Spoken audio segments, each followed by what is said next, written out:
Okay, I'd like to begin the meeting tonight. This is Joe Minert, the City of Bowie Planning Director, and this is the Bowie Advisory Public Hearing for April 27th, 2021. We have several items on the agenda relating to the South Lake development. I'd like to review very quickly the ground rules for participating in this public hearing tonight. Todd, if you wouldn't mind going to the next slide. What we typically do for a public hearing is, if you wish to sign up to speak during the public hearing, we would request that you type simply the words "wish to speak" in the Q&A function of Zoom, or if you're calling in by phone, to actually press *9 to raise your hand and press *6 to unmute once we've recognized you. At the appropriate time at the hearing portion of the meeting, you will be recognized and you'll be unmuted and allowed to speak once during each public hearing. The chairman has decided to impose a time limit on speaker testimony tonight. That would be a maximum of 2 minutes per speaker, so please try to adhere to that. And what I wanted to remind you is that any questions that are typed into the Q&A function will not be responded to at this hearing. So simply use the Q&A to indicate that you wish to speak, and your name will be called during the public hearing portion of the meeting. This meeting is being televised live on the city's cable TV channel. It's also being recorded and will be posted on the city's YouTube channel for future viewing. At this time, I'd like to turn the meeting over to Chairman Terry Rogers. Terry.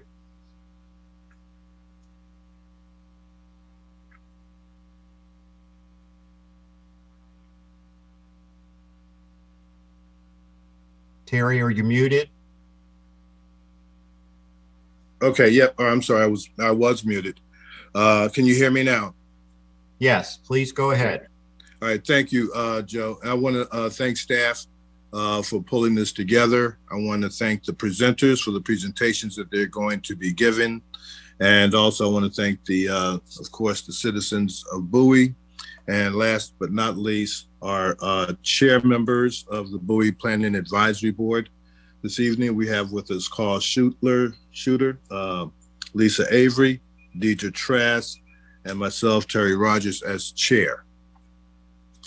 The hearing tonight will involve a presentation by city staff, followed by a presentation by the applicant. Board members will have an opportunity to ask questions of staff and the applicant following their presentations. The board will also have an opportunity to hear comments submitted by the public for the public hearing, and any questions received during the hearing, Board members will be polled for their comments, if any, prior to a motion. All those who will be wishing to speak, we will at the appropriate time ask you to state your name, and you will then be sworn in. And with that, I'm going to turn it over to Frank Stevens for his presentation. Good evening, Mr. Chairman, members of the board. For the record, Frank Stevens of the city planning staff, to review with you tonight 3 cases for the South Lake community in along US 301 southbound. What I'd like to do right now is turn the presentation over to Mr. Nat Ballard, and I'd like to ask Todd Peterson to switch to the applicant's PowerPoint show, and Nat will review the overall project for both the residential case as well as the retail commercial case, which will follow this one. Nat? Thank you, Frank. We appreciate the opportunity this evening. I believe we're going to start with a short introduction from both of the attorneys for the case, Arthur and Matthew. Yes, thanks, Nat. Good evening, Mr. Chairman, members of the Bowie Advisory Planning Board. For the record, my name is Arthur Horn, the law office of Shipley & Horn, here with Mr. Matthew Tedesco of McAmey & Hosey. We just want to take this opportunity to introduce to you this evening some of the individuals who are on board that will be available to answer any questions that you may have today. I'll start off briefly by introducing Chesapeake Realty Partners. This is a partnership, the South Lake Partners, between the Chesapeake Realty Partners and the NAI Micro Company. Representing Chesapeake Realty Partners this evening is Mr. Scott Rout and Mr. Jamie Atkinson. And from the, I don't see Paul Woodburn on there, but also we have with us our land planner from Shipping Horn, Mr. Francis Silverholtz. Matt? Thank you, Arthur. Good evening, everyone. My name is Matthew Tedesco. As Arthur indicated, I'm co-counsel with Mr. Horn on this development application project known as South Lake. In addition to the team members that Arthur introduced, we also have with us Mr. Kevin Kennedy from the NAA Michael Company, as well as Julian Curry. We have from Rogers Consulting, Alex Villegas, as well as Nat Ballard. I know I saw Jason Stanley. I don't know if Charlie Howe's with us, but I know Jason Stanley from Rogers is with us as well. I did see Paul Woodburn from Ben Dyer on the line with us. And we also have from Lenhart Traffic Consulting, Mr. Mike Lenhart with us. I think that covers both teams. Thank you for having us, Mr. Chairman. You're welcome. Thank you for those introductions. Go right ahead, Mr. Horn. Thank you. Nat, you're gonna put up the first one. So just real briefly, you all have probably quite familiar with South Lake, which was formerly known as Carrington, which is located on the southwest corner of Central Avenue, 214 and Crane Highway, Route 301. It is zoned EIA, but being developed as an MXT with a variety of residential houses, retail, hotel, office, and lots of recreational trails and clubhouse amenities. This development began back in 2004, and as you will see with the next slide, the basic footprint has remained the same, with the mix of uses being amended through the years based on the market demands, but the convenience to its residents and the convenience for the Bowie residents are the goals that have been maintained through the years. And through tonight, though the agenda covers 4 cases, and we'll be asking for your support for each of them individually, since this is really one development and in a desire not to be repetitive, before Mr. Stevens talks with you about each one of them, we wanted to have a joint sort of presentation that covers both the multifamily and the commercial portion of this. And we thank you for allowing us to be able to do this.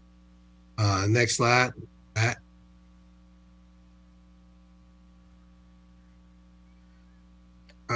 Matt, you want? Yeah, sorry, Arthur, I was muted. Sorry about that. So as thank you, Arthur. As Arthur mentioned, we are kind of accomplishing many different goals tonight with this one hearing, and so we appreciate, Mr. Chairman and members of the Advisory Planning Board, your indulgence of taking on all these applications on the same hearing night. Mr. Stevens and Mr. Minor, thank you in advance, if I didn't mention it before, for your review of all of these applications. This slide is intended to show the proximity of the South Lake overall development to the Liberty Sports Park, which is to the south. I'm going to have Mr. Kevin Kennedy speak just very briefly on the Liberty Sports Park. Just for clarification for all those in attendance who are viewing this live or subsequently on any other outlets, the Liberty Sports Park is not part of the South Lake development. It's a separate development proposal south outside the boundaries. However, there are roads, infrastructure connections to the Liberty Sports Park that's depicted on the slide on the screen currently. So although it is a separate project, it is adjacent to this project. So we like to show its proximity just for clarification purposes. Kevin, did you want to speak a little bit more on this, on the sports park? Matt, thank you for that summary. I think you covered most of the important information. Just to emphasize again, it is a public-private partnership project, but none of the owners of South Lake are owners of that Liberty Sports Park project. My company, the Michael Companies, is assisting the nonprofit entity that is going to operate the Liberty Sports Park, and our assistance is totally free of charge. We're not making any money on it, but we're just helping them get their approvals and get the construction underway. And as Matt and Arthur indicated, we are talking about it here just because it's a neighboring project that's on public land, and a lot of people are interested in that as well. The project is moving forward. We're very hopeful it'll get under construction this spring or summer and be open hopefully in the fall. But we just wanted to point that out and again emphasize it's not related to South Lake, but if there are any questions about the project, you can send them to me or to any of the attorneys or to Mr. Minor, and we'll work on addressing those as well. Thank you all. Thank you, Kevin. I guess next slide.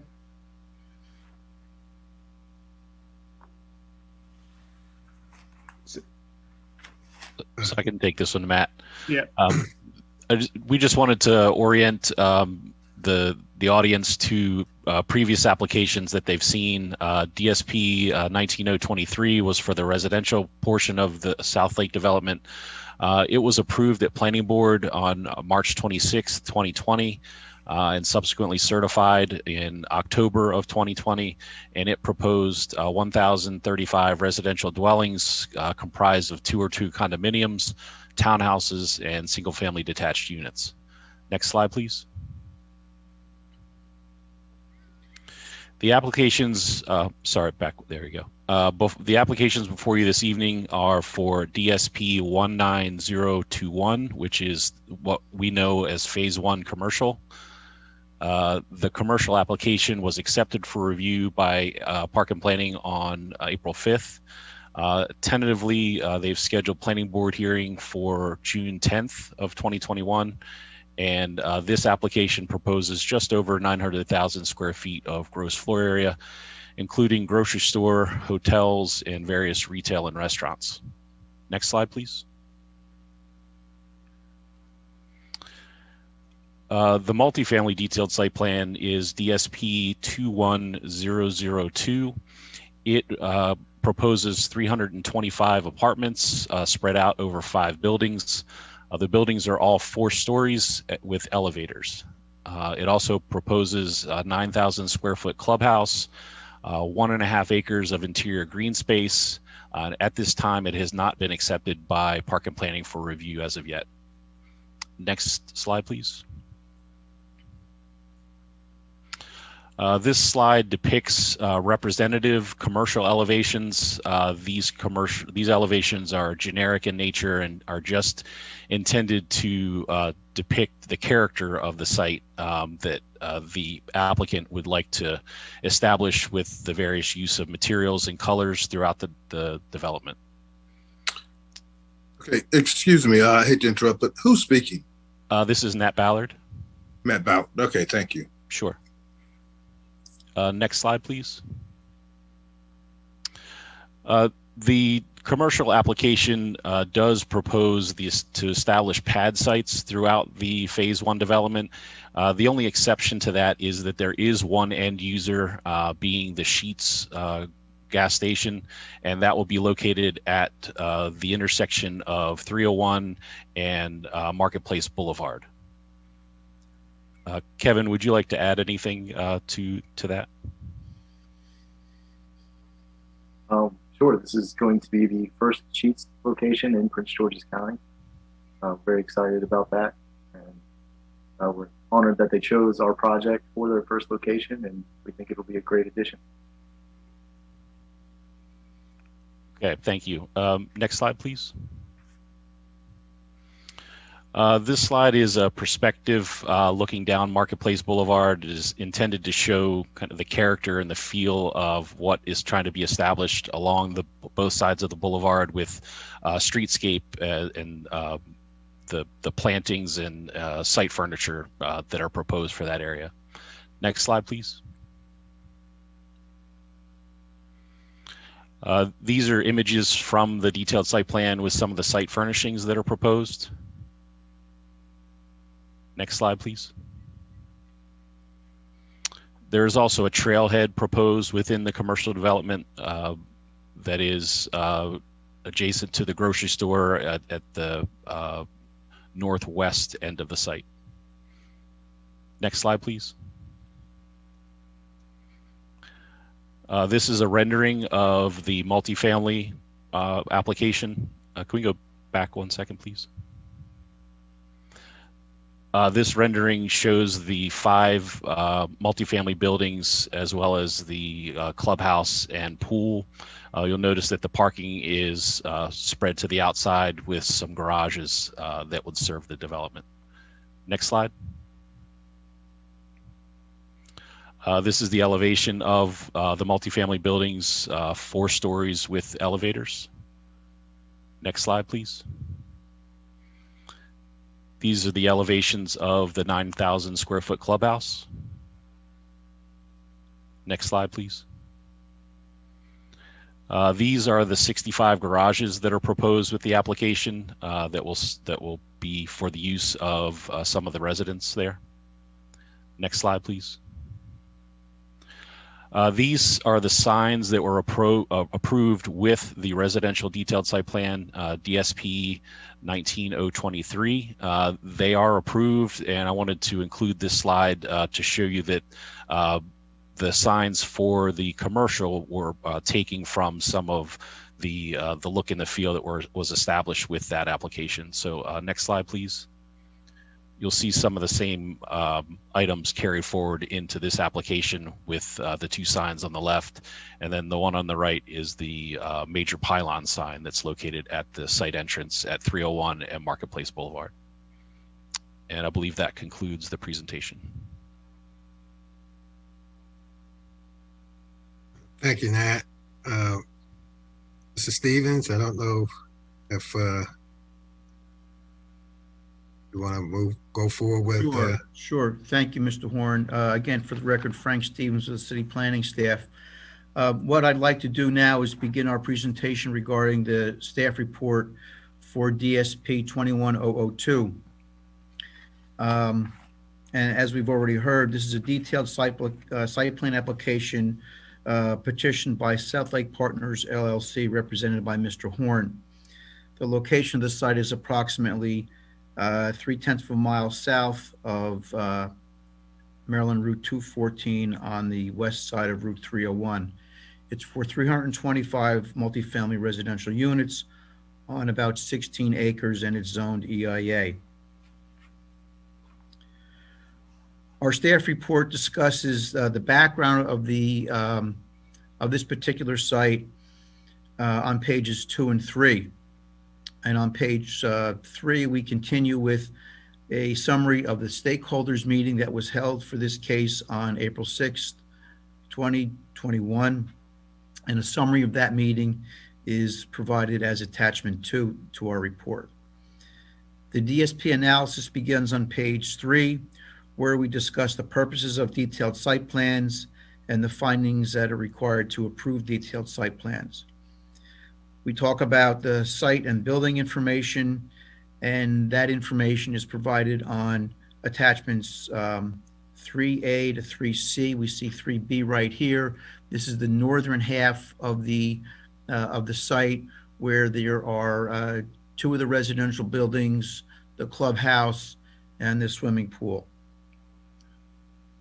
Also discussed, and this is the southern half of the site. To the bottom is Gwynbrook Way. To the east or to the right is US 301 southbound. And to the west or to the left is Fairmount Drive. And here are 3 of the 5 residential buildings. And you can see in some of the locations where there are the proposed garage buildings.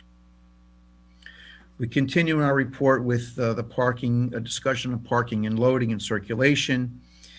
and there'll be two departure cases accompanying this particular DSP that are separate reports, BD 1-21 for departure from parking and loading standards, and BD 2-21 for departure from design standards. Continuing with this report, however, on page 6, there's a discussion regarding building architecture and materials. We see those are attachments 4A to 4E. We see the elevations of the clubhouse on the screen. We've seen these exhibits in the presentation by Mr. Ballard. But on a report, on page 6, we discuss the architecture of and the materials of the residential buildings. On page 7, the same for the garage buildings, and then also on page 7, the clubhouse complex. There's a discussion regarding the landscape plan that's proposed on page 7, and we refer to attachments 5A and 5B in our report, which be the next slides. This is the landscape plan for the northern area, and 5B is for the southern area. Lighting is discussed on page 8. Attachment 6 indicates the fixture and the poles that are proposed as part of the detailed site plan. We discussed stormwater management on page 9. The stormwater management plan was approved by the city and is valid until March of next year. Woodland conservation is discussed on page 9. There's an approved TCP 2 for this site, and the requirements have been met pursuant to that plan. Lastly, there's a discussion on page 9 regarding master plan conformance. The property is zoned EIA, and mixed use is permitted on the South Lake site pursuant to county legislation from 2002. On page 9 is our recommendation for approval with conditions. The conditions are discussed on page 10. The applicant has agreed to all of our conditions except number 1. And number 1 is we've kind of tweaked that a little bit. Instead of moving the garage building that's proposed in the northwestern corner of the site, the applicant has agreed to install 2 mirrors opposite that garage building to provide an opportunity for motorists to see vehicles traveling along the driveway and entering and exit from that garage building. That concludes the staff presentation. Thank you.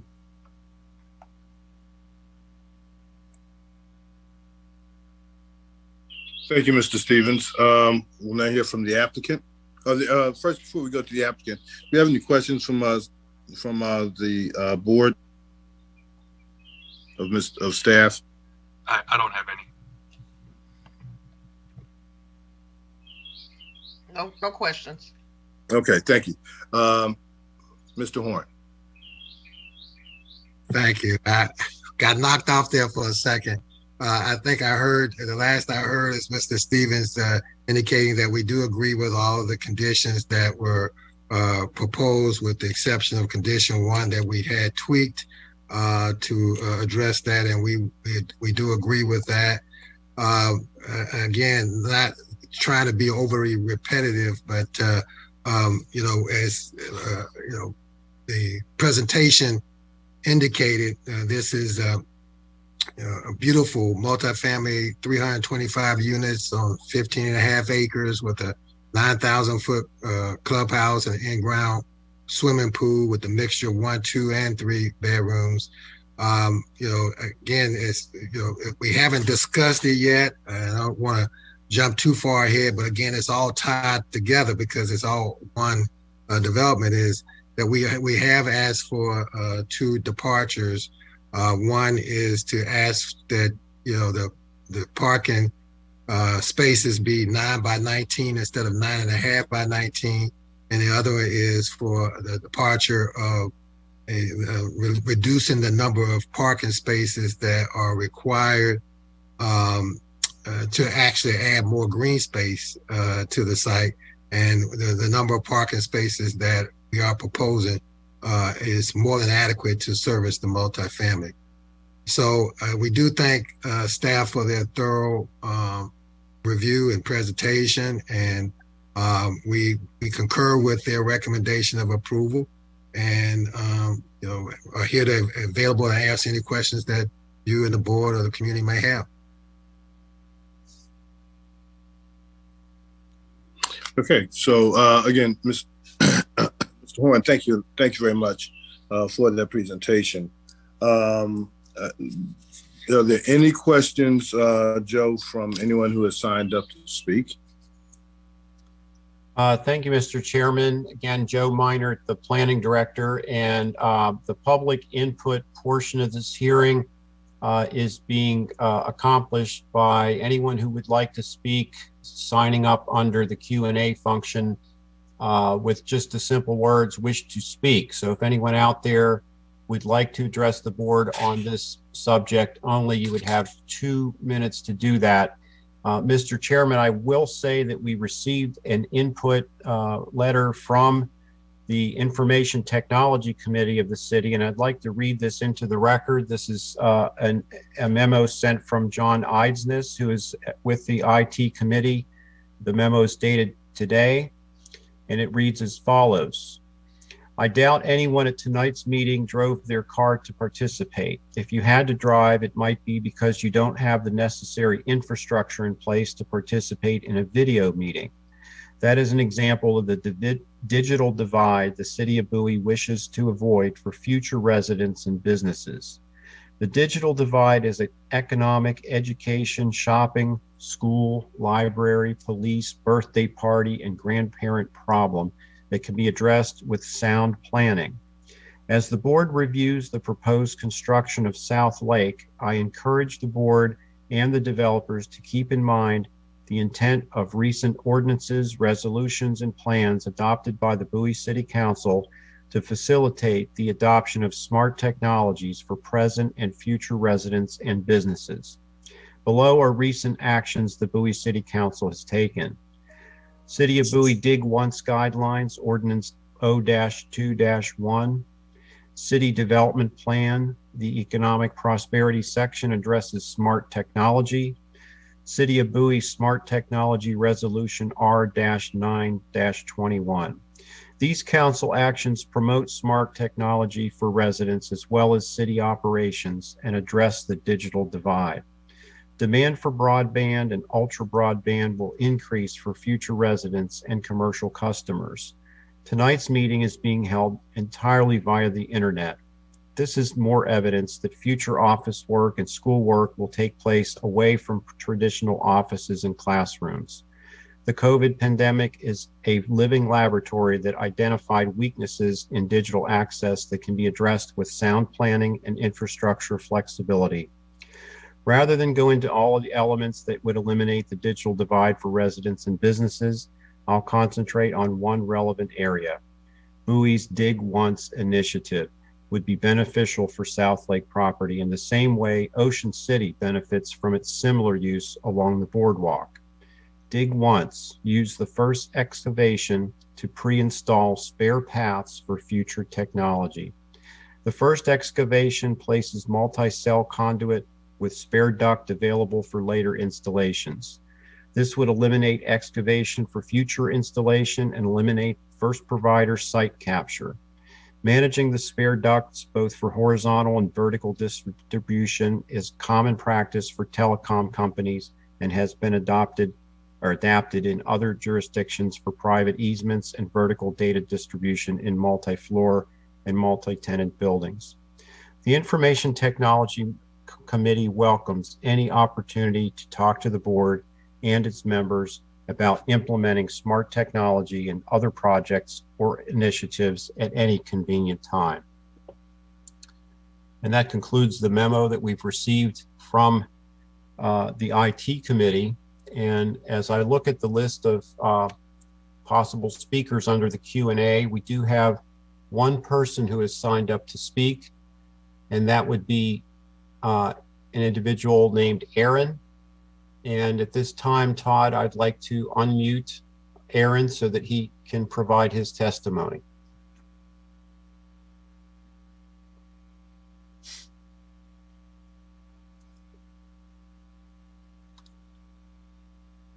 Aaron, you're free to speak.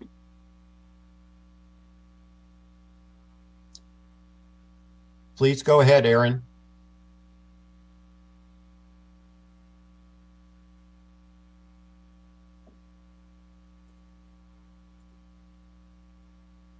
It appears as though he's unmuted. Does he have to unmute from his end, Todd? Yes, he would have to unmute his microphone.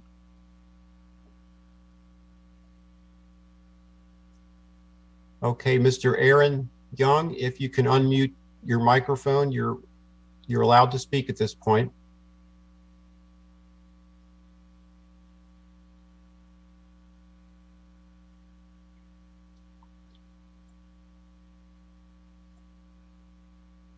Okay, we're having difficulty connecting. I see he's signed up twice now.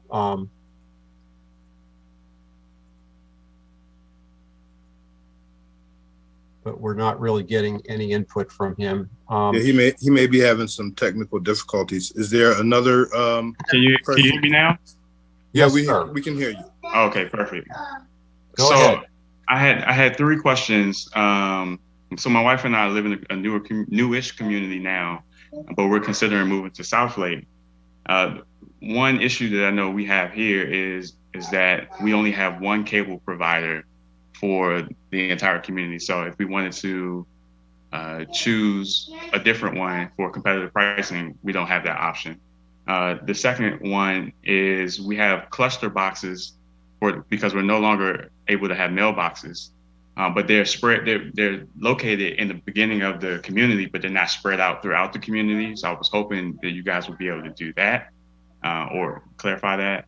And my last question is that, we have young children, and we're looking to have some, I guess, what do you call them? After school franchises within the community. And I was hoping that you guys would be able to recruit, franchises like Kumon or Code Ninja and things of that sort. So if you need me to repeat the questions, I can repeat them, but I think I'm good. Thank you very much.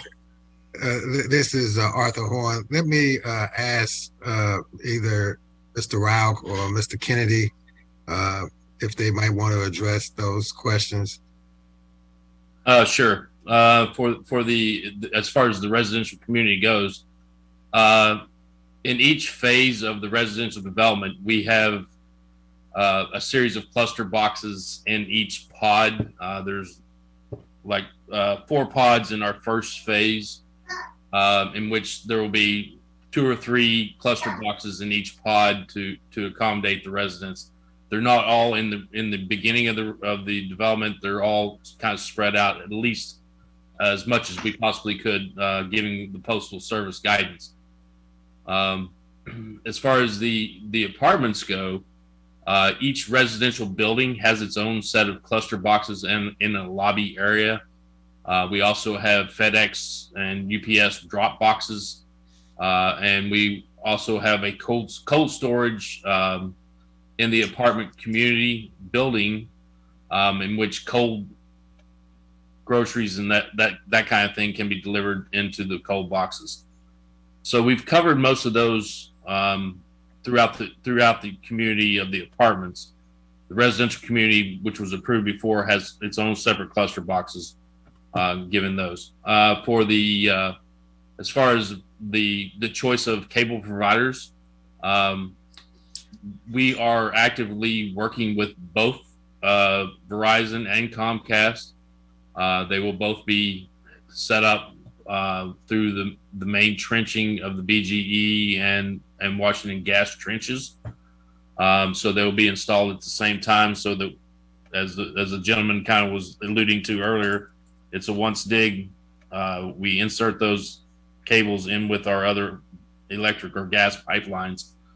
And we are just customers just like everybody else, but we do what we can to make sure that we have the latest and the greatest of the new technology, so that we have plenty of fiber optics and everything covered throughout the community. As far as the franchise, and I'll let that be handled by Mr. Kennedy, since that's probably going to be dealing more with the commercial space in the commercial area. Yep. Thank you, Scott. Definitely appreciate the suggestion regarding uses oriented towards school-age children. That would be something that we would definitely be interested in including in our commercial and retail sections of the project. In general, and along those lines, we love to have suggestions from people in the community about different stores, different daycare, after school learning, things like that, that people want to see.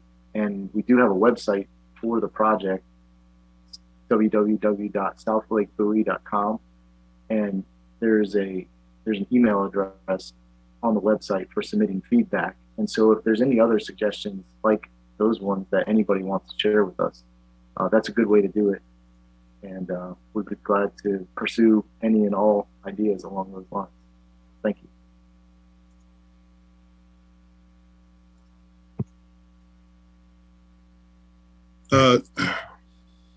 Joe, do we have anyone else who has requested permission or requested to speak?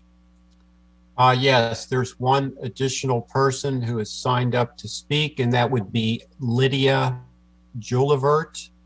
And at this time, I would like Todd for you to unmute Lydia Jolivert so she can provide her testimony.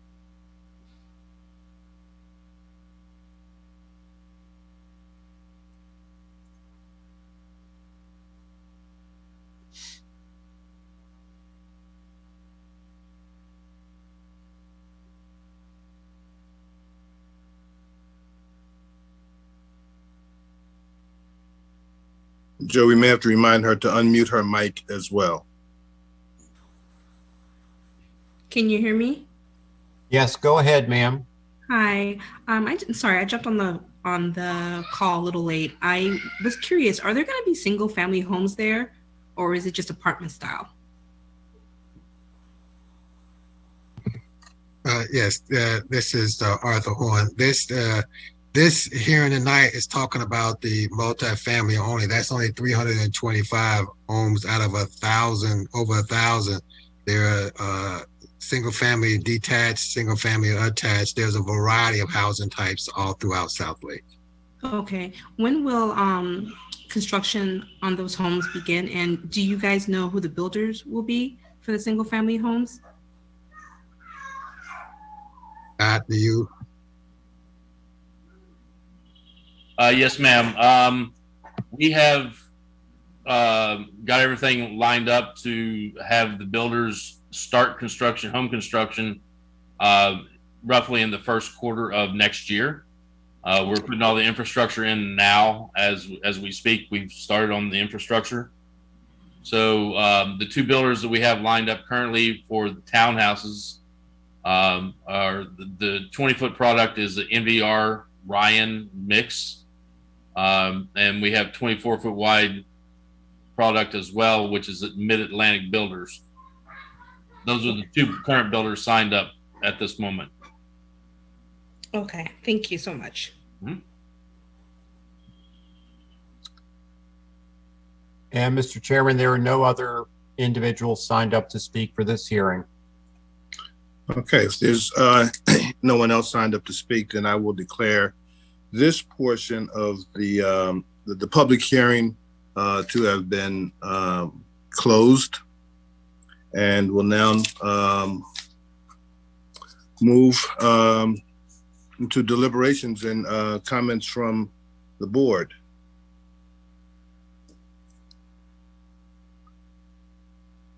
So we'll start with Mr. Shuttler. I have no questions or comments at this time. Thank you. Okay. Ms. Avery.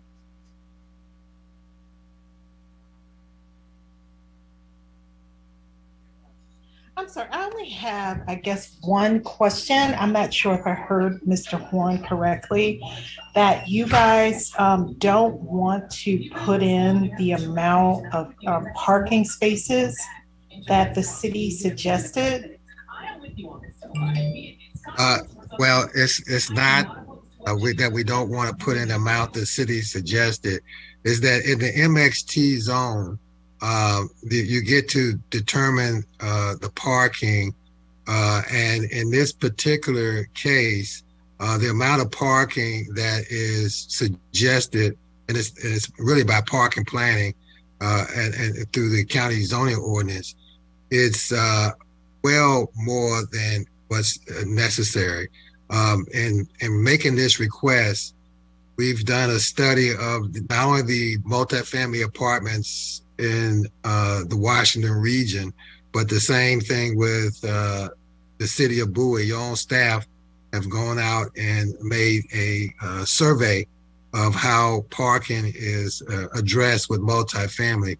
And what we're proposing with the number of units that we are proposing would more than adequately address the parking needs for this site. And like I say, we talk about the site as a whole because there are single family and other developments throughout in the commercial.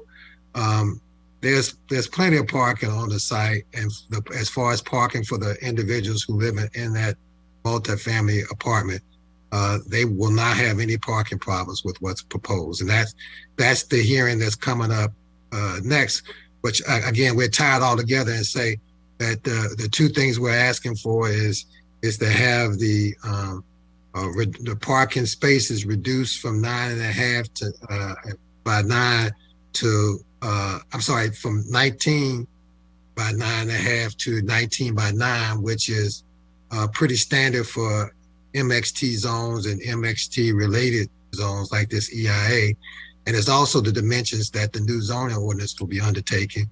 And then on top of that, the departure is a reduction from about 738 spaces to 587 spaces, which is about 1.8 spaces per unit, which again is well in excess of the parking that's necessary, and it's very consistent with what multifamily units have, not only in Bowie, but in Prince George's County and in the Washington, D.C., Virginia region.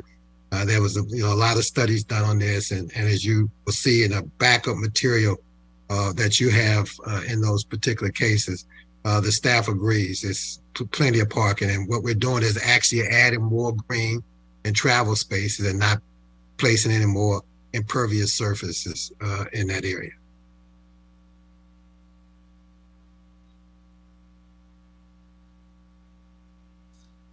Sorry, I keep hitting the wrong thing. Okay, so you said 1.8 per unit? Yes, ma'am. Okay, so, okay, I'm just trying to, I guess think about it, because there, when driving by like some of the apartment areas in the city, I often find that like people are parked along like streets because there isn't enough parking in the parking lots. But if you're saying that, I guess staff, Frank, you guys you suggested a certain amount, and then now they're not, saying that they feel it's necessary. Is that the case? Well, what's proposed is a ratio of 1.8 units of parking spaces per unit.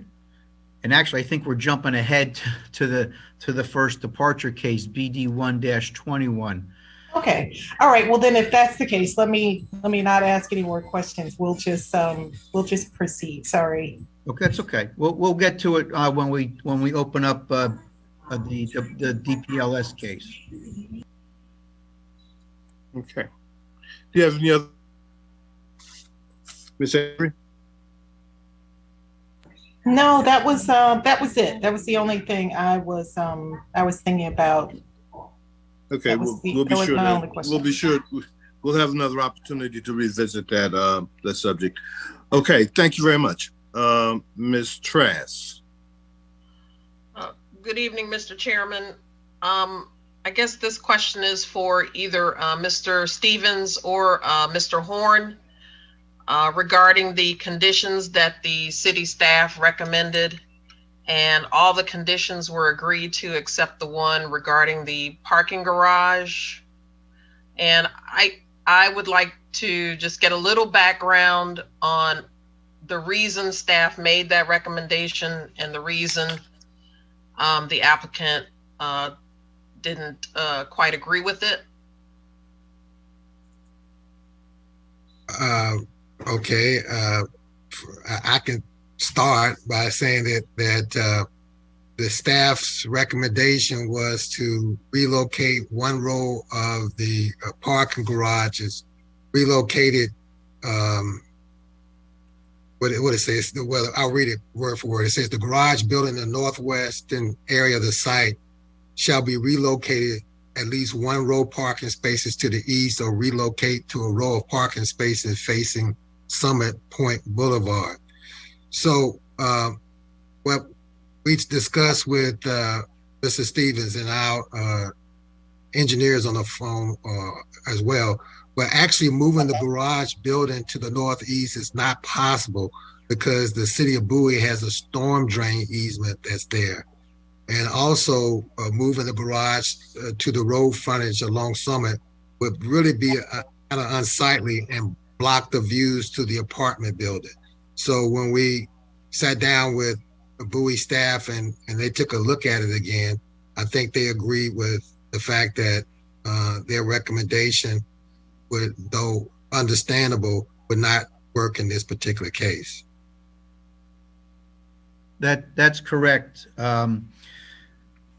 When you factor in the conditions of that storm drain easement to the east, moving the garage there would have impacted that, and also moving it along Summit Point Boulevard from an aesthetic point of view would have not been very pleasing. So the genesis of this condition was to provide an opportunity for better visibility for both motorists entering and exiting the garage building, as well as motorists traveling along the interior driveway, either exiting or entering the site from Summit Point Boulevard. So what we came up with was the installation of two poles with mirrors opposite the garage building that would allow motorists to see vehicles either entering and exiting the garage or traveling along the driveway.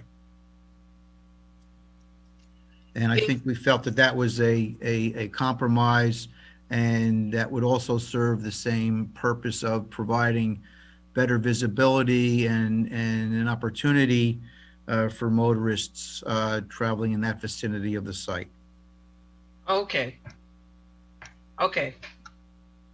Is speeding or, going around any corners, is that a concern? I mean, are you all also considering putting in some speed mitigating measures as well? So, to, I guess, prevent any accidents or anything?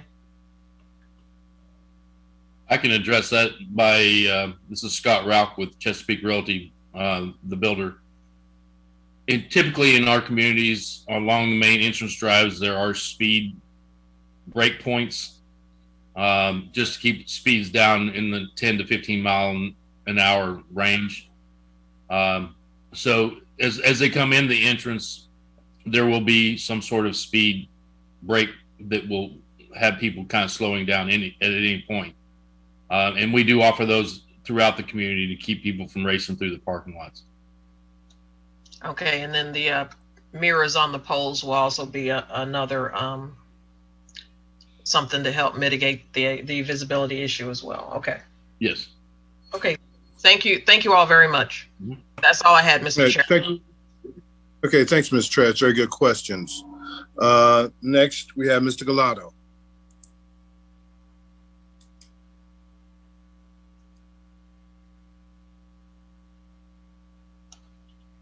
He's on mute.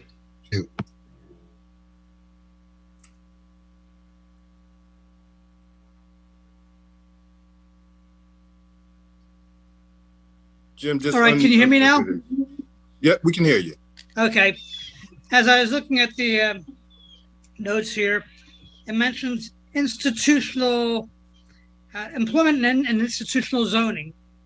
What are you referring to institutional? What is your institutional thing that you're offering us? Well, EIA is the employment institutional.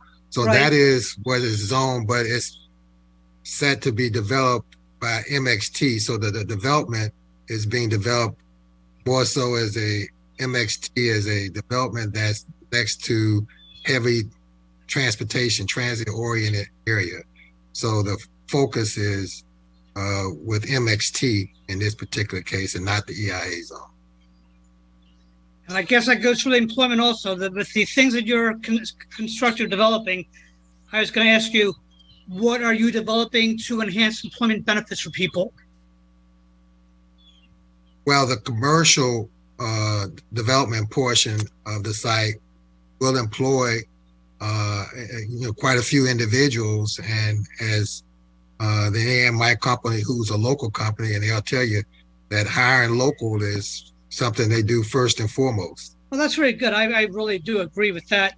But is it going to be the mostly the part-time retail dining kind of employment, or is it going to be employment where people can live off of their salaries? Well, let Mr. Kennedy address that as far as, because I'm not sure who, if there's been any commercial other than the one that was mentioned. Okay. Sure, good evening.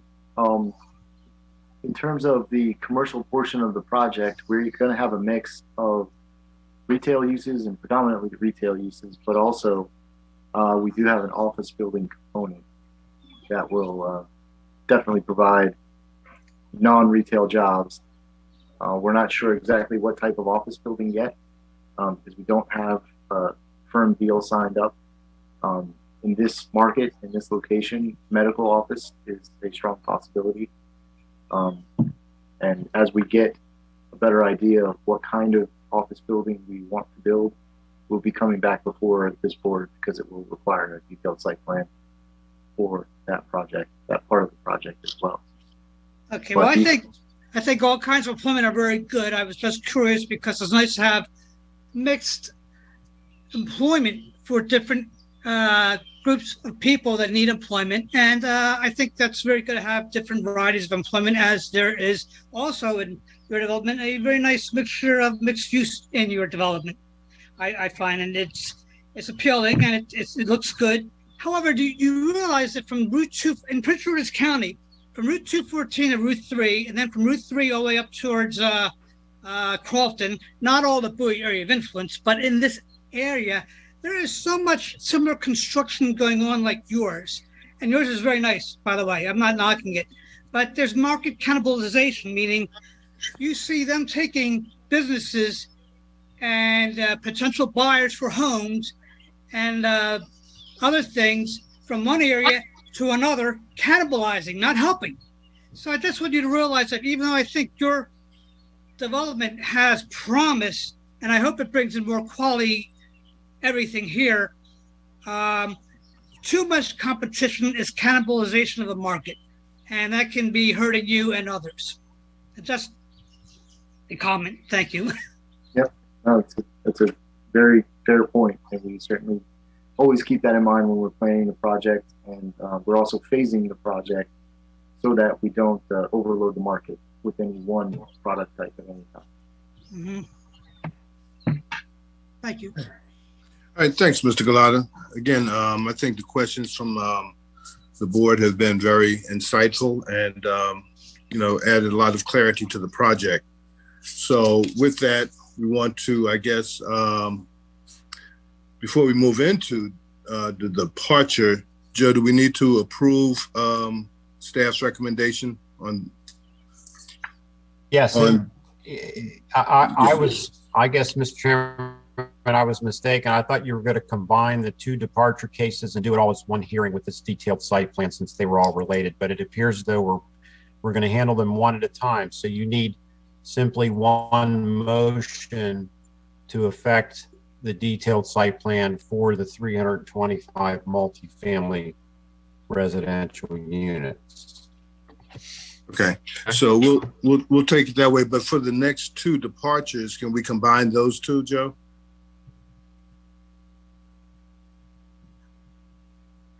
Joe? I'd defer to Mr. Stevens. I think he's got it set up. We can hear them at once, but I would suggest doing two separate motions because they are really two separate reports with two separate identities. So that's what I would suggest. Okay, all right, no problem. All right, so then we'll handle those in that fashion. So on the detailed site plan 21002, docket 2103, which is the detailed site plan, I entertain a motion. Mr. Chair, I'd like to make a motion that we approve the detailed site plan 21002 for the condition of a portion of the South Lake mixed use community that includes the 325 multifamily residential dwelling units and 4-story buildings, which is in 8,363 square foot clubhouse complex and recreational amenities, with the conditions set forth by the city and which were approved and accepted by the developer, with the exception of page 10, where the number 1 moved to the garage building. The applicant has agreed to install 2 garage mirrors to be able to see vehicles driving along that area, to see vehicles entering and exiting the garage. Okay, thank you, Mr. Schindler. Mr. Chairman, I second. Okay, we have a first and a second, and that was Miss Avery who seconded. Who gave the second? That was Ms. Trask. I'm sorry, Ms. Trask. I'm sorry. I'm on my cell phone, so I can only see 4 people at a time. So pardon me, please. No problem. No problem. All right. Okay. So motion on detailed site plan 21002, docket 2103, detailed site plan has a motion for approval. Motion made by Mr. Schindler and second by Ms. Trask. Are we ready for the question? All in favor signify with aye. Aye. Aye. Aye. Aye. Okay. And the chair votes aye as well. So it's unanimous. It has passed. Thank you very much. Thank you very much. Okay. All right. So let's move on to BD TAC 1 TAC 21, which is the departure from parking and loading standards. And that's docket 2101. And it's a companion case to detailed site plan that we just heard, 21002 South Lake. So once again, we'll have Mr. Stevens give us staff's presentation. Mr. Chairman, this is Joe Minard. I wanted to just mention to anyone who's out there that wants to participate in this case or the next one, which is BD 2-21. You did say that you were going to combine these two cases. And so if anyone wants to speak during the public hearing portion of this hearing, please indicate so by typing the words "wish to speak" in the Q&A function of Zoom. We will not be answering questions or responding to questions. We're only going to recognize each person who wishes to speak and give them time to speak during the public hearing. If there's any opposition to the applications, there will be an opportunity for rebuttal by the persons who are opposed. And so Each person, when their name is called, would be sworn in by the chairman, and we would proceed to receive their testimony and go from there. So at this point, I'll allow Mr. Stevens to make his presentation. Thank you. Thank you, Joe. Okay, thank you. Good evening again, Mr. Chairman, members of the board. For the record, Frank Stevens. Okay, the first departure is BD 1-21. It's a departure from parking and loading standards for South Lake. For this, it accompanies DSP 21002. And the other departure is BD 2-21. It's a departure from design standards. The petitioner in both of these cases is South Lake LLC, represented by Mr. Arthur Horn. The location is approximately 0.3 of a mile south of Maryland Route 214 on the southbound side of US 301. The site is 15.86 acres and is zoned EIA, Employment and Institutional Area. We sent notices advertising this hearing to 118 properties, addresses on March 25th, and we posted 5 signs advertising this hearing on March 26th. For the first case, BD1, the proposed parking ratio is 1.80 spaces per unit. Under the zoning ordinance, a requirement of 2.27 spaces per unit would be required. And as the statement of justification details, which is attachment 1 to the staff report, there are several areas cited throughout the region and throughout the county where that really is a ratio of 2.7 is excessive. We have, based on the history of some of the projects we've worked on and some of the analyses we've done for multifamily projects in Bowie, the ratio we've identified is about 1.8 or even less, 1.77 or 1.76 in some cases. But the findings that are required to be made to grant a DPLS are identified in our report on page 2, section 27-588B, 7A, B, and C of the Prince George's County zoning ordinance. And we discussed the purposes of section 27-550 of the zoning ordinance on pages 2 to 4. And we also discussed further on the other findings that need to be made to grant departure on pages 4 and 5. And those include the departure is the minimum necessary. Departure is necessary to alleviate special circumstances. All the methods for calculating the number of spaces has been utilized, and the parking needs of adjacent residential areas will not be infringed upon.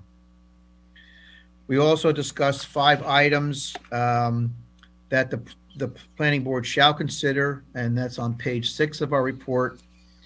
And then on page 6, 4 items that the planning board may consider when weighing a decision to grant a DPLS. Our recommendation for approval of 1.8 spaces per unit is provided on page 7 in our report. And that concludes the staff presentation for BD 1-21. BD 2-21 is a departure from design standards. It regards the width only of the proposed spaces on the site that is the subject of detailed site plan 21002. And The findings that are required to be made to grant this departure begin on page 1 of our report, and they are established in section 27-239.01B7A of the Prince George's County zoning ordinance. And we discussed 15 purposes of the zoning ordinance and addressed those purposes on pages 2 to 4 of the report. And there are 3 other criteria that need to be addressed in order to grant this departure, and we've discussed those also on pages 5. In conclusion, we're recommending approval of BD-2-1 since all the findings to grant that departure have been met. And that concludes the staff presentation of the departure BD-2-21. Thank you. Okay, thank you, Mr. Stevens. Any questions from the board? And I'll say Mr. Shetler. I don't have any at this time. Miss Avery. None right now. Okay. Thank you. Miss Trask. Same. None yet. Okay, and Mr. Gallardo. No, thank you. All right, thank you very much. Okay, we'll now go to the developer for his presentation.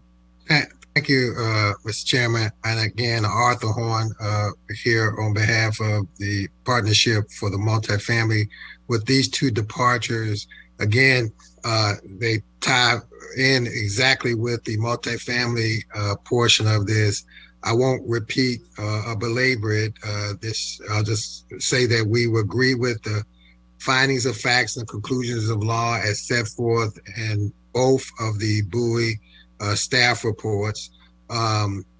We again are in the 1 departure asking for the parking spaces to be dimensioned 9 by 19 instead of a 9.5 by 19, which is standard in the MXT zone and developed all over the county that way. And it will be the standard measures if the Prince George's County new zoning ordinance is adopted. The other is a request for the departure of parking and loading, a reduction from 738 spaces to 587, which again, more than adequately serve the apartments, the residents of the apartment, and allows for additional green space throughout this community. Again, as I mentioned to Ms. Trask, I think it was, I'm sorry if it was Ms. Trask or Ms. Avery, I forget who asked the question, but about the parking.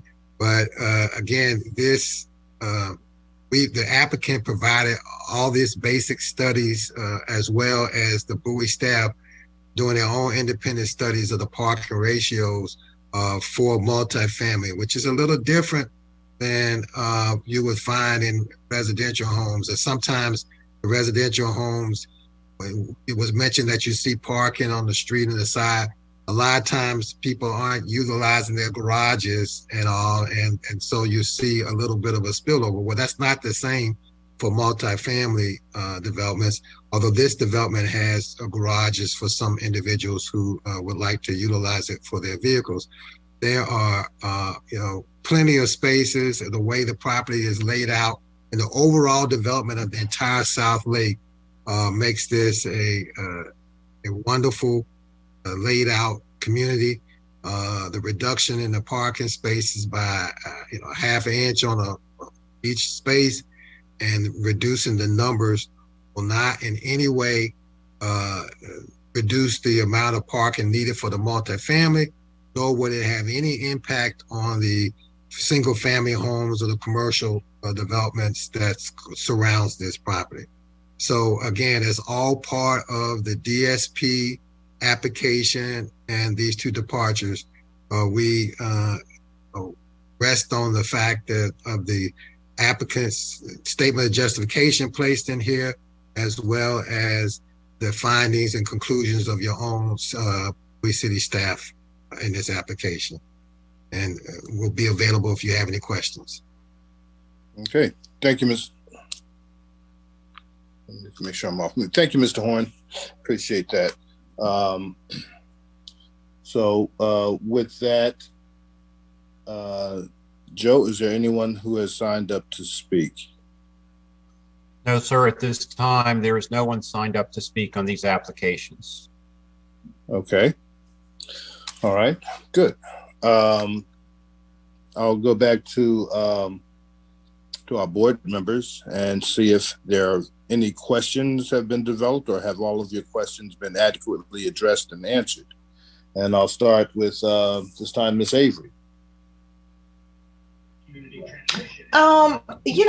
Yes, they have been from the standpoint of practicality. However, when I refer to the parking and people kind of parking on the street, it actually is in communities with townhouses and apartments, believe it or not. Just because, you may have, let's say, someone renting the apartment, it's two people, and maybe they are not necessarily a family, they're roommates, both of them are going to have cars. And so I guess I just wanted that to be taken into consideration, because I do see a lot of that in town, with these within these apartment communities that we have. It does happen. And not so much, I live in a single family area, not so much in my area, but mostly in townhouses and apartments. But it seems as though you all have met the criteria, and you have, I guess, taken these things into consideration. Okay. Thank you, Ms. Avery. Ms. Trask? Yes, just a informational question for Mr. Horn. I know in the application package it said standard parking and handicap parking. Was there any other type of parking considered? Compact cars, electric cars, any sort of parking like that? No, I don't think so. Let me ask Mr. Woodburn if he's available. I don't think there was any other parking considered that. Right. Well, for this is Paul Woodburn, by the way, Ben Dyer Associates. For electric cars, it's the same size space, so it wouldn't make any difference. And handicap spaces, they are the standard that's required by ADA. So that will remain the same. And no compact car spaces? No, they're all 9 foot. Okay, just curious. Thank you. Yep. Mm-hmm. Mr. Shooter? I'm good. They already answered it. Thank you. Okay. Mr. Galato?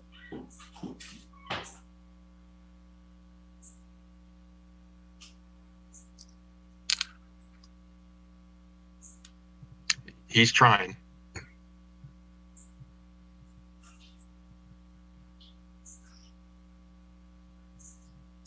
There I am. And nothing. Thank you. Okay. All right.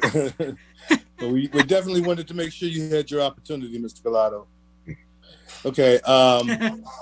Yeah, I just want to have one question to kind of piggyback on Ms. Avery's concern, and that is visitor parking, because a lot of times you get visitors, and that's really where you see the overflow in parking. Are there, in your opinion, accommodations adequate for visitors? Yes, the application as a whole took all that into consideration as they developed it. And again, as you notice, the parking is to the outside, where everything is surrounded by the pool and the green area. So it's easy access for both the resident and for visitors to come. There's more than adequate parking for that. If there ever becomes an issue with parking, the HOAs and stuff, they give out permits and things along those lines. But again, with the ratio that's being proposed, that's inclusive of considering the fact you have visitors parking. I don't think they're going to have any issues there. Okay. All right. Thank you. And I think Ms. Trash, she's kind of triggered a question in my mind that may go back to the actual amenities offered in the overall development, and that is charging stations for electric vehicles. Will there be any? Well, let me ask. Maybe Sheets might have some. I'm not sure if Mr. Kennedy or somebody may know. Yes, Sheets might have some. Okay, but there are none planned for the development? There's none planned for the apartment project. They're in the development. There's a possibility that we may have some in our at our community center. We've discussed that slightly, so there's a possibility that there will be one or two of those in the community pool and community center that's located above the lake. Okay. All right. Yeah, sorry for that slight, pardon the pun, departure. Well, Mr. Rogers, the builders now are placing plugs within the garage of the home, so individuals are able to. They have cars to charge up. Not all, but quite a few of them are moving in that direction for sure. Yeah, absolutely. Okay, thank you all for entertaining those questions for us. So I will declare the public hearing portion of this hearing to be closed. And now we'll move into I guess there's really no need for deliberations. We had our deliberations with the board. So we have before us two departures that we're going to be voting on. We heard them together, but we're going to have to make, I believe, separate motions to approve or reject staff's report. Mr. Chair, I'd like to move forward with making the first recommendation for BD 1 TAC 21 for DSP 21002 under section 27568A of the Prince George's County zoning ordinance for multifamily projects, not an MXT zone. 738 parking spaces are required for this multifamily development, resulting in a residential parking ratio of 2.27 parking spaces per unit. However, it has much lower than that. The development proposes 1.8 spaces per unit, and therefore I would like to move forward with approval of BD 121. Okay, thank you. Do I have a second? Mr. Chairman, I second. This is Deirdre. Okay, and that's Ms. Trask? Yes. Okay, all right. So we have a motion made by Mr. Carl Schutler for approval of BD TAC 1 TAC 21, departure from parking and loading standards, and a second by Ms. Trask. Are you ready for the question? All in favor, please signify with aye. Aye. Aye. Nay. Okay, that was Ms. Avery. Correct. Okay. Aye. Okay, aye, and Mr. Gallardo? Nay. Okay, nay. So, and the chair votes aye. So 1, 2, 3. So it's three ayes and 2 nays. The motion passes. All right. So thank you very much for staff, and Mr. Chair, we got one more. Yeah. I'd like to go ahead and move forward to recommend approval for BD 2 TAC 22 for DSP 21002. It's recommended that the departure from design standards, the dimension of the parking spaces be approved with a width of 9 feet for the non-parallel perpendicular non-handicap parking spaces. This recommended departure applies only to the proposed detail site plan DSP 21-002 for the multifamily residential component of South Lakes, which proposes 325 dwelling units, and therefore I recommend approval. Okay, thank you, Mr. Schindler. All right, so we have a motion for approval. Do we have a second? Mr. Chairman, this Deirdre Trass, I second. Okay, so we have a motion for approval and a second by Ms. Trask. Are there any questions? You ready for the question? All right, let's move to the vote.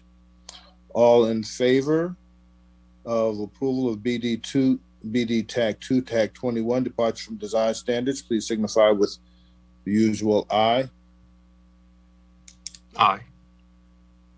Okay. Aye. Okay. Nay. Mr. Gallardo, is that Mr. Gallardo saying nay? Yes. Okay. Who did not vote? Mr. Schutler, you said aye. Aye. Yeah, I believe it's Mrs. Trask, or I didn't hear her by chance. Ms. Trask? I vote aye. Aye. Okay, and Ms. Avery, you vote aye? Yes. Yeah, I vote Okay. aye. Okay. And the chair votes aye. So the motion carries for BD TAC 2, TAC 21, departure from design standards. Has been, staff's recommendation has been approved. All right, thank you very much. We made it through that. And thank you. I want to thank the developers and the developer team for your efforts that you put into this, and for staff for your thorough review, and for the board for your time and understanding and helping to bring this issue to fruition. And you And still with have that- the commercial ones left. Yeah, so we have that one next. Okay, let me get back to that one. Which one? That's a detailed site plan, DSP 19021. Docket 19, TAC 02. Thank you, Chairman. I wanted to go ahead and introduce this item the same way we've done with the other items as far as the public hearing participation. We do have a number of people that are still attending this hearing tonight. This is our item 4 on the agenda. And as we've stated earlier, if anyone would like to participate during the public hearing, please type the words "wish to speak" in the Q&A function. And at the appropriate time, you will be recognized and unmuted and permitted to speak during the hearing. So please consider that and sign up whenever you are able to. And at the appropriate time, the chair will call your name. Thank you. Okay, thank you, Joe. And so with that, Mr. Stevens. Good evening again, Mr. Chairman, members of the board. For the record, Frank Stevens from the city planning staff, here tonight to review with you detailed site plan DSP 19021, South Lake Commercial Retail Office Hotel site plan. The petitioner is South Lake Partners LLC, represented by Mr. Matt Tedesco. The property is located about a half a mile south of Maryland Route 214 on the west side of southbound US 301. The proposed use is for 900,656 square feet of retail, commercial, office, hotel space on 59.83 acres.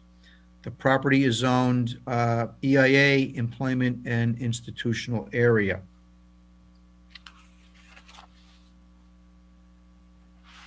We begin with a discussion on page 2 of our report regarding the site and project background of the South Lake community, followed by, on page 3, a summary of the stakeholders meeting for this case, which was held on April 6th. And attachment 2A in our report provides a summary of that meeting. On page 3 begins an analysis of the detailed site plan, which is attachment 1, which is now on the screen. We discuss purposes of detailed site plans pursuant to the county zoning ordinance. And on page 4, we discuss, again, the acreage and a breakdown of the square footage by use types for the hotels, the office, the retail, and the commercial spaces. Page 5 begins a discussion regarding parking, loading, circulation, and access. And on page 6, we talk about the public road system. And it was mentioned earlier, there is a proposed trailhead, which is now on the screen as attachment 3, which provides several amenities located on the east side of Fairmount Boulevard, just between the amenities and the roadway itself is a 10-foot wide off-road hiker-biker trail. And this is in a good location. The trailhead's in a good location for what's being offered here. On page 6, there's a discussion regarding building architecture and materials, and the attachments that go along with that in our report are attachments 4A to 4I. The sportsplex elevations are attachments 4A and B. 4A is on the screen now. The top, can we go back to that? The bottom elevation is the front elevation, which faces Prince George's Boulevard, and the top elevation is the side of the building facing Marketplace Boulevard. Next slide, please. And attachment 4B, the top elevation is the back, which faces to the south, and the lower elevation is another side view. I think we turn next to the elevations for the Sheetz gas station and convenience store. This is a site plan of the site pad 10 where this will be located. To the right or to the east is 301 southbound. At the bottom of the page is Marketplace Boulevard, where you can see a right in, right out access into the site. And then further in the northwestern corner of the site is an access, two-way access that provides access to the rest of the parking lot for several of the buildings proposed throughout this retail development. Next slide, please. And you can see this is a kind of a broader view of the immediate area surrounding the Sheetz site. Next slide, please. The next few slides are the elevations for the Sheetz store. The top one is the western elevation, which faces the parking lot. The bottom elevation is the northern elevation, which faces adjacent buildings on within this retail development. Next slide, please. The top elevation is the east elevation facing 301, and then the bottom elevation is the southern elevation facing Marketplace Boulevard. You can see from these elevations the locations and the types of signage that are proposed. Awnings and canopies over windows, the use of the different types of materials that are used. On this building, it's a four-sided architecture with hard surface materials all the way around. Next slide, please. This is an elevation of the proposed canopy over the pumping area on the site with some signage. There is one sign on 3 of the 4 elevations of the canopy. Next, please.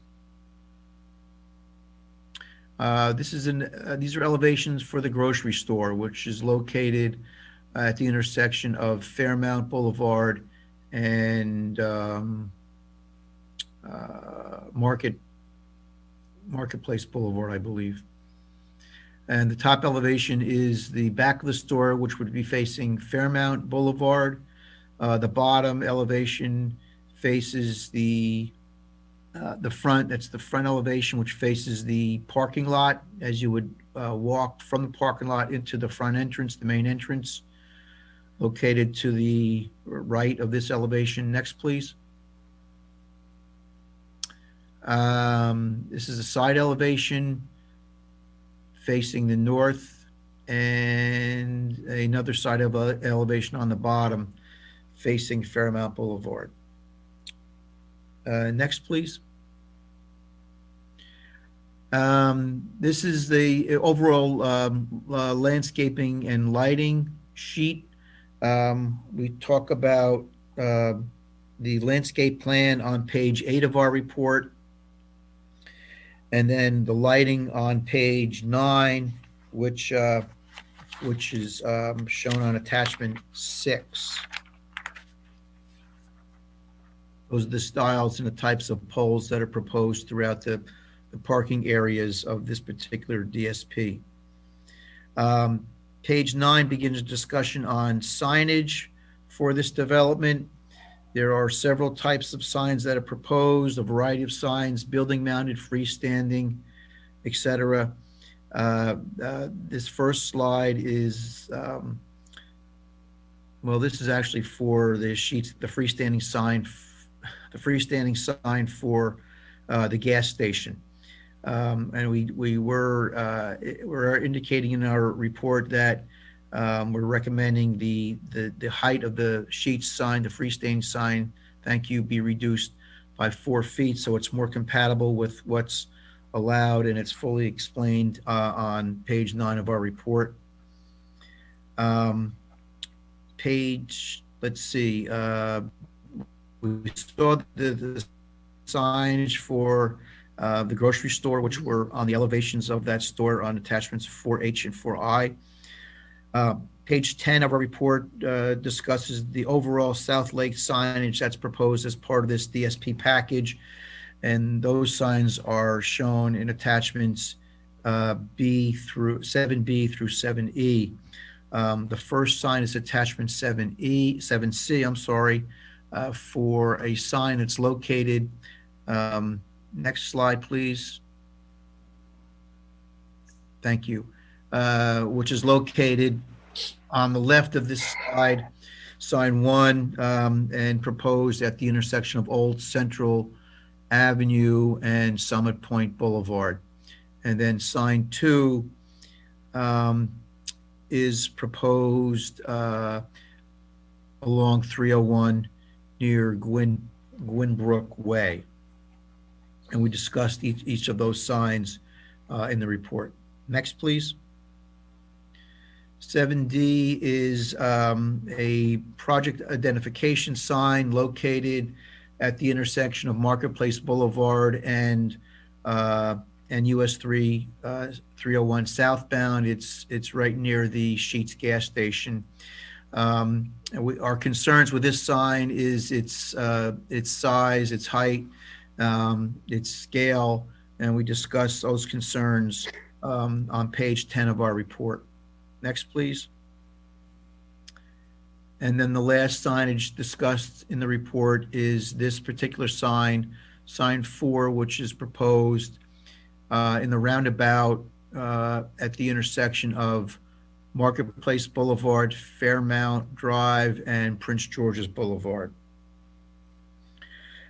We talk about stormwater management on page 11. The stormwater plan has been approved by the city and is valid to March 6th of 2022. Page 11 also talks about the Woodland Conservation Plan. The TCP2 has been approved for this. And on page 11, we also discuss master plan compatibility. Our recommendations for approval, which is on page 11 of the report. The conditions are stated on pages 12 and 13. What I'd like to do is recommend to delete condition number 3 because this was regarding handicap parking spaces, and the dimensions that were indicated on one sheet differed from a detail contained further in the DSP, which shows the actual correct dimensions of handicap parking spaces. So the The overall note on the cover sheet will be amended to provide the correct dimensions, and this condition will no longer be necessary. The other conditions stand as contained in the report, and this concludes the staff presentation. Thank you. Okay, thank you, Mr. Stevens. Okay, any questions that come to mind for the board? Start with Ms. Avery. Do you have any questions at this time? No, Mr. Chair, I do not. Okay, Ms. Trask. Just for my own information, I believe this project started with over 1,200 housing units. What's the number of housing units for this project right now, this proposal? It's the overall is, I believe it's like 1,305 or 1,350. I don't recall the exact number off the top of my head, but it's around 1,300. Thank you. Okay. All right, Mr. Schutler. Mr. Stevens, could you just mention again, maybe my internet was going in and out a little bit, but you mentioned condition 3. There was a paper submitted and there was something else. Could you go over that again real quick, please, with the condition 3? Sure. There was a discrepancy between the dimensions that were shown on the cover sheet of the DSP and the detail contained within the DSP for handicap parking spaces. So the note was incorrect and will be revised to accurately reflect the correct dimensions of handicap parking spaces. So therefore, condition 3 is not needed. Excellent. Thank you. Okay, thank you. And Mr. Gallardo?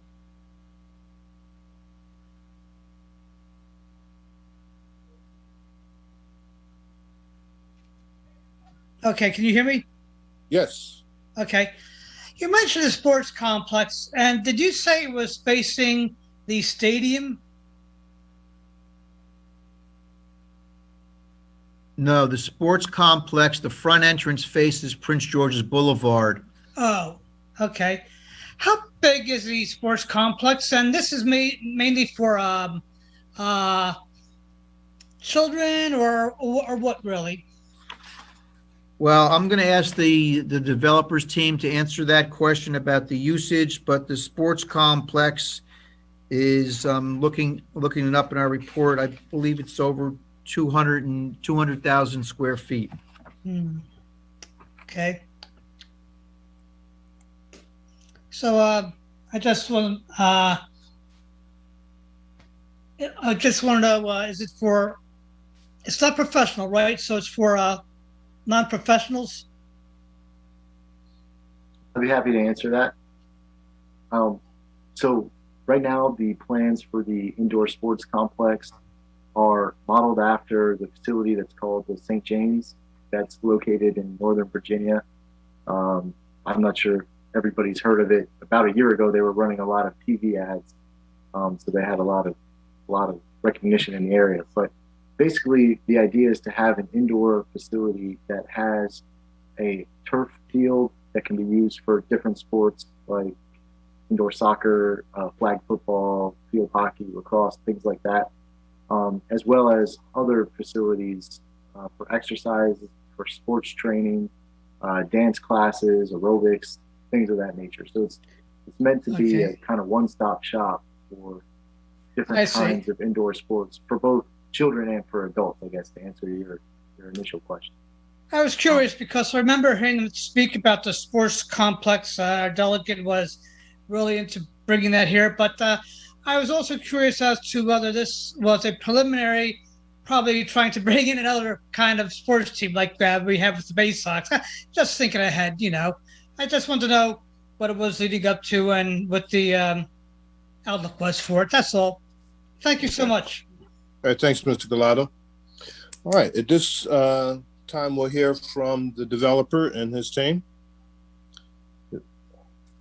Thank you, Mr. Rogers. Again, for the record, Matthew Tedesco, on behalf of the applicant for detailed site plan 19021, which is we refer to as phase 1 commercial, as Mr. Stevens went through in his staff report. First and foremost, I want to thank Frank again publicly, and thank the board again publicly for undertaking this hearing tonight on all these applications, and certainly for Mr. Stevens and his work, and Mr. Minard and your work with preparing all these staff reports for these different applications that are being heard tonight among the board. I don't want to belabor the point. I know it's been, we're closely approaching our second hour. And so generally speaking, we are in agreement with Mr. Stevens' staff report and its findings. We do agree with the requested deletion of condition 3.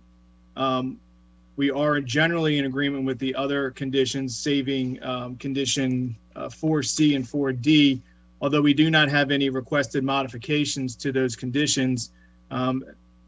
We recognize and understand the justification and the purpose for staff's recommendation of those, and we certainly look forward to continuing to work with staff on those 2 items in particular. But at this time, we're all here. We're happy to answer any questions, and ultimately, hopefully, look for your support for this project. We are extremely excited to be presenting the commercial component of the South Lake development, phase 1. As I'm sure the board is aware, certainly with COVID and some other extenuating circumstances, the commercial world has been somewhat challenged. But given the nature of this project, its true mixed use nature in particular, its intensity and density, we feel very strongly and committed to bringing the commercial component online, particularly the components that are the subject of this application, primarily a grocery store, the first Sheetz in Prince George's County. Happy to bring it to the city of Bowie, which we are very excited and proud of, as well as the proposed sports complex. So there will be, as Mr. Stevens puts in his staff report, as other commercial retailers come on board, as this project continues to evolve, as we are proposing, we will come back before you with subsequent detailed site plans for the other pad site users, as well as any potential tweaks with any tenant requirements with some of the other inline stores. But we're happy to answer any questions. We thank staff for its support, and we hope to also obtain your support this evening. Thank you. Okay, thank you, Mr. Tedesco. Joe, is there anyone signed up to speak? Yes, sir. We do have one individual who has signed up to speak tonight, but I also wanted to read into the record the memo that we received from the IT committee concerning the digital divide. This is a memo dated today from John Eidsness, who is with the IT committee. He says, I doubt anyone at tonight's meeting drove their car to participate. If you had to drive, it might be because you don't have the necessary infrastructure in place to participate in a video meeting. That is an example of the digital divide the city of Bowie wishes to avoid for future residents and businesses. The digital divide is an economic, education, shopping, school, library, police, birthday party, and grandparent problem that can be addressed with sound planning.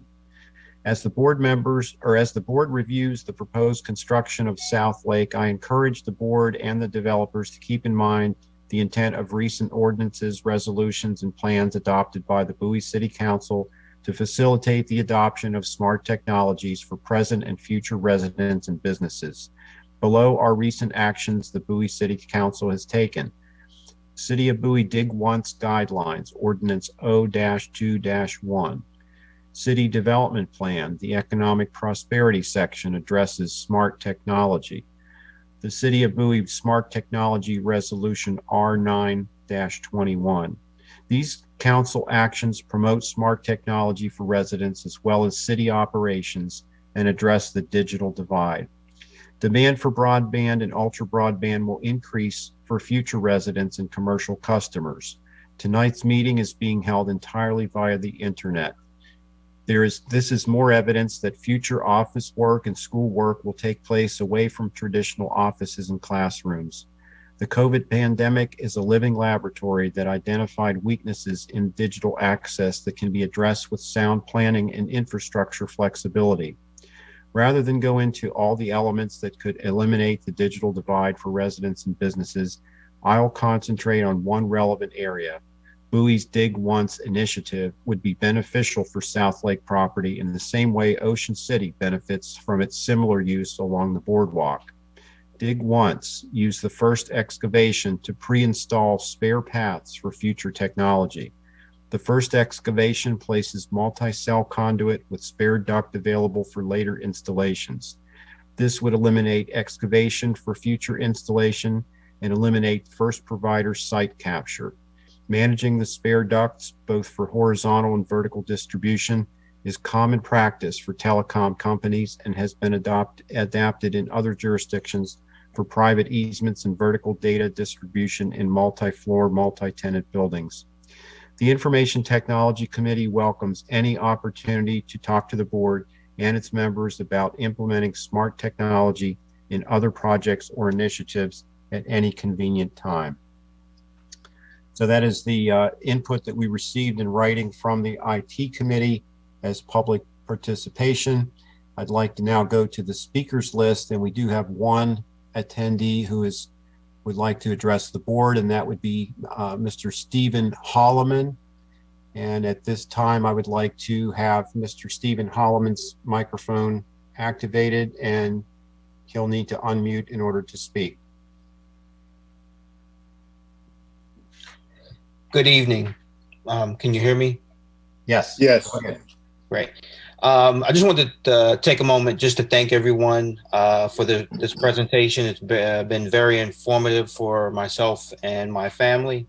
I just have 3 questions. I'll take the quickest one first. Since with the pandemic, a lot of people have adopted pets, dogs. So has there been consideration for dog parks for this development? The second one is you talked about the commercial side of this development. That question, my second question is regarding restaurants, and what restaurants are you looking to bring into this development, and will it be something other than your conventional fast food or chain restaurant? And my last question is about traffic. Since 301 is the primary corridor for this project, and I do work in the Bowie area, traffic from Route 50 till down about 214 is seriously congested majority parts of the day, and you do have a lot of development. So what's the traffic alternatives or recommendations that's been provided as well? I'll turn it back over to everyone else. Thank you, Mr. Holloman. Again, Matthew Tedesco. 3 really, really good questions, and we appreciate you asking them. I'll take them somewhat in reverse order, if that's okay with you, regarding the traffic. Mr. Mike Lenhart is on the line, and he will elaborate more. But as part of this overall project, just so everyone is aware, this overall project went through the preliminary plan of subdivision process originally back in 2004, and then a smaller preliminary plan was done in 2018, I believe, 19. But nevertheless, that is the development entitlement phase where traffic adequacy is tested and determined.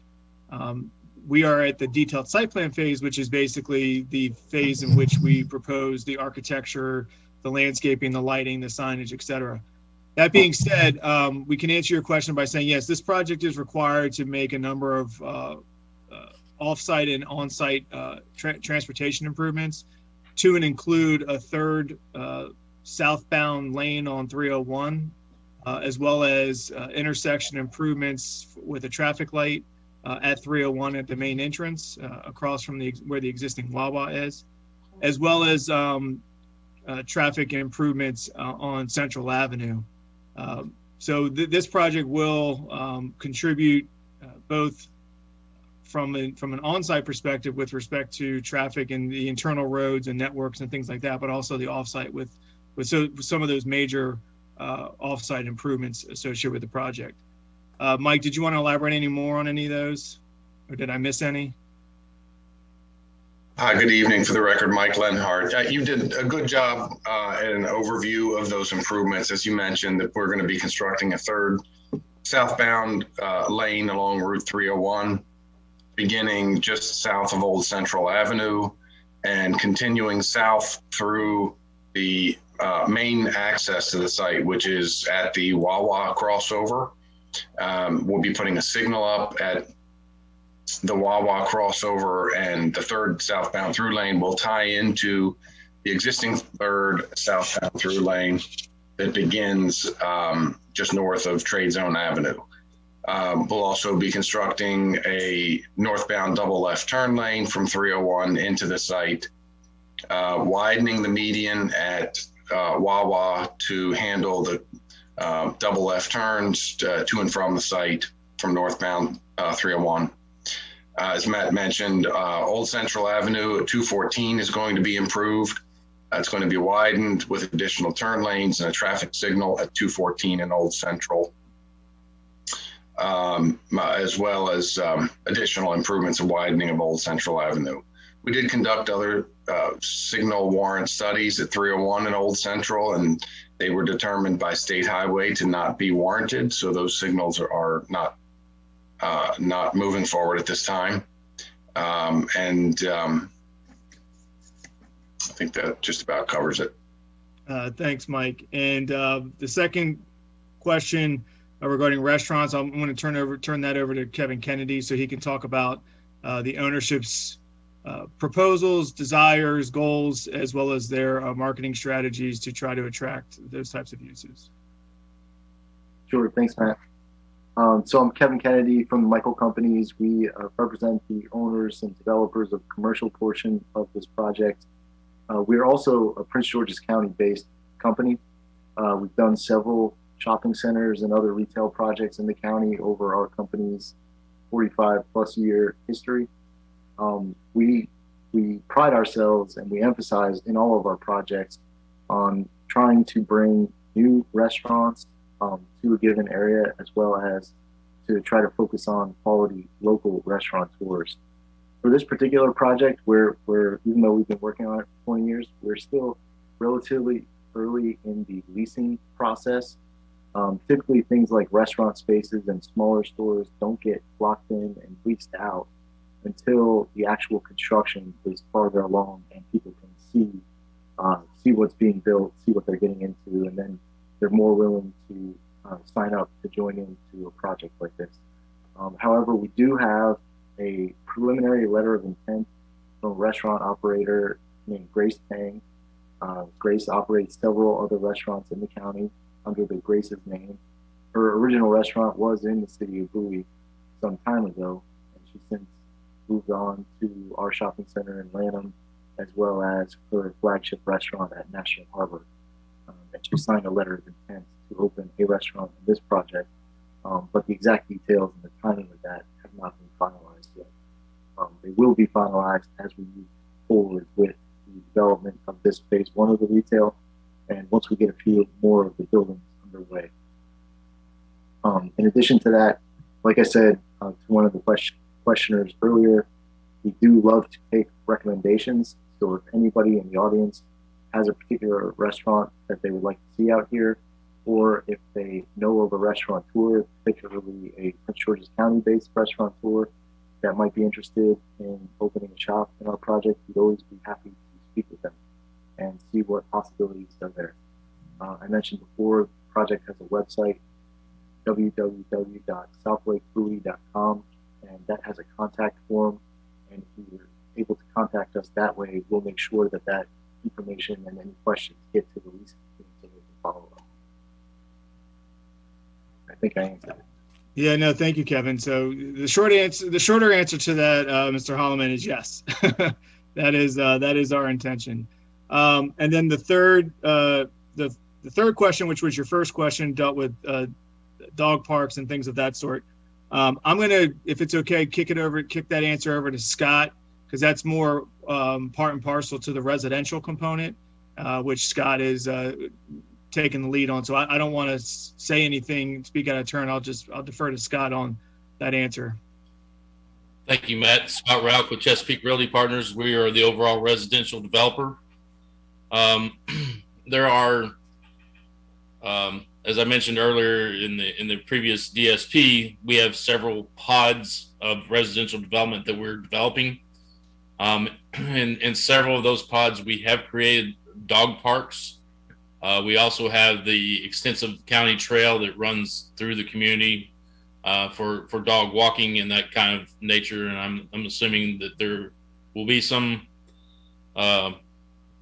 stations along the way in both of those areas for cleanup and that type of situation for the residents. Those are mostly located in the higher density residential, the townhouses. We do not have any dog parks in the single family, specifically because they have the entire lake and amenity space that we are going to have extensive trails going around the lake feature to the community center and that connect the residential pods. So there's ample dog walking area. There's a few dog parks, but there is a lot of open space for walking and exercising your dogs in the community. Thank you, Scott. That's what I was going to say, but I'm glad you said it. Yeah. As long as we got that straight, we're good. Yeah, we're good. Thank you. Uh-huh.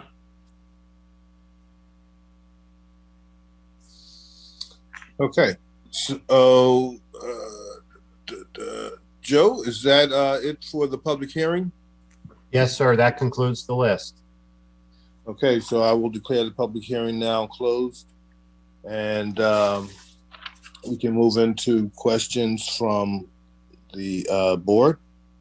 If you have any questions from the board, let's start with Ms. Trass. Good evening, Mr. Tedesco. I believe you all said you all agree mostly with the conditions that the staff recommended. I was specifically curious about, they made a recommendation about lighting. Would it be LED with full cutoff? And then there was another recommendation about reducing the height of some signage. Were you all in agreement with those? We are in agreement with condition 5, which deals with the lighting. With respect to the signage, you're referring to condition 6D. We understand staff's request and desire for a reduction of the sign height for sign number 3. At this time, we would like to reserve the opportunity to continue to work with staff as well as Park and Planning. Park and Planning had made a similar comment. So we are in the process of kind of gathering all the information, trying to figure out what the best resolution should be. So we understand staff's desire for condition 6D. We did not propose any specific modifications to that condition, but I didn't want to mislead anybody by saying that we are in agreement. We understand the condition. We understand this board's necessity to make a finding and a recommendation tonight, but at the same time, we do want to have the opportunity to continue to work with planning staff on trying to figure out what a reasonable, workable solution is to that request. And we don't have one to suggest tonight, but so from that perspective, we understand the purpose and the basis for the requested condition 6D. And just to supplement that answer, Matt, I think we can say that the applicant understands that there will be a reduction in the height of the sign, but there are other layout and spacing details that we need to consider in conjunction with adjusting the height of the sign, and that's why we want to follow up with the planning staff, kind of work out those technical details with them. Was that height, is that like the sheet's normal standard height for their signage? So let me just clarify. So Yes. we're talking, the answer is yes, but we do understand the reduction to the sheet sign. We don't necessarily have an objection to. Okay. The 25-foot height that is referenced in Mr. Stevens' report, that's generally the height for commercial zones, and that was the reliance upon that. We generally don't have an issue with that, but yes, 29 feet for sheets is their typical sign height for their freestanding signs. Okay. Thank you very much. Thank you, Mr. Chairman. Sure. All right, thank you, Ms. Trask. Thank you. Ms. Avery. I have no questions. Okay. Thank you. All right. Mr. Galato? Nothing. Nothing. Okay. Mr. Schutler? Good. Good. And the chair has no questions. So with that, I'll entertain a motion for detailed site plan 19021. Mr. Chairman, I would like to recommend approval for DSP 19021 for the conditions set forth. The detailed site plan proposed for the development for South Lake will meet the findings for approval as set forth in section 27, TAC 285B. Specifically, the proposed detailed site plan represents a reasonable alternative for satisfying the site design guidelines without requiring unreasonable costs and without detracting substantially from the utility of the proposed development for its intended use. In fact, the proposal with the recommended conditions will enhance the aesthetics of the property and the developing community. Would also like to note that to include all of the conditions noted by the city staff report, whereby including to strike item 3 of the conditions as noted in the said report. Thank you. Okay, thank you very much, Mr. Schutler. Okay, so we have a motion for approval. Do we have a second? Mr. Chairman, I second. Thank you, Ms. Trask. Okay, we have a motion for approval and we have a second. We ready for the question? All in favor, please signify by saying aye. Aye. Aye. Okay, are there any nays? Okay, no nays. Motion carries for a detailed site plan 19021 for the adoption of staff's report. And with that, the motion is approved. Thank you so very much. Okay, thank you, gentlemen. Thank you all very much for your time this evening. Thank you, everyone. Thank you all. Looking forward to a great project out there. Yeah, thank you guys. Looking forward, and those will be great spots for when the athletic fields come into play. So thank you guys. Yeah, absolutely. We concur. Thank you all. Have a great evening, and we thank you for your time and your consideration of all these applications tonight. Much appreciated. Okay, thank you. Thank you. And we have one other item on the agenda, and that is the approval of the minutes of the February 23rd, 2021 meeting. I think we just adjourned a little early and did not approve those minutes. Mr. Chair, I'd like to recommend approval of the minutes of February 23rd, 2021 as written. All right, thank you. Can I have a second? I second. All right, motion for approval. We have a first and a second. All in favor, please signify by aye. Aye. Aye. Aye. Chair votes aye. Minutes of February 23rd, 2021 are approved. And with that, Joe, do you have any remarks for us before we close? I know you have another meeting scheduled coming up shortly, right? Right. Just wanted to remind you the next meeting will be on the 11th of May. And we'll have a departure application that is matching with the commercial site plan that you just approved. They didn't have the application ready to be able to come forward with the same agenda date. So it's going to be on the 11th. The other thing is that we had a request from Mr. Eidsness with the IT committee who had his public hearing on the 2 cases tonight. He would like to come on the 11th and give you a brief PowerPoint to discuss the digital divide a little bit in greater depth. There they're really trying to do some outreach to other city committees, and they would like that opportunity to come before you. So those would be the agenda items on the 11th. And that's it. Okay. All right. With that, if we have no Chair, other motion questions, to, sorry, yeah, motion, yeah, no other questions or comments, and I'll entertain a motion to adjourn. motion to adjourn, sir. So moved. Thank you all very much. Have a good evening. Have a good evening. Thank you. All right. Good night, guys. Bye. Good night.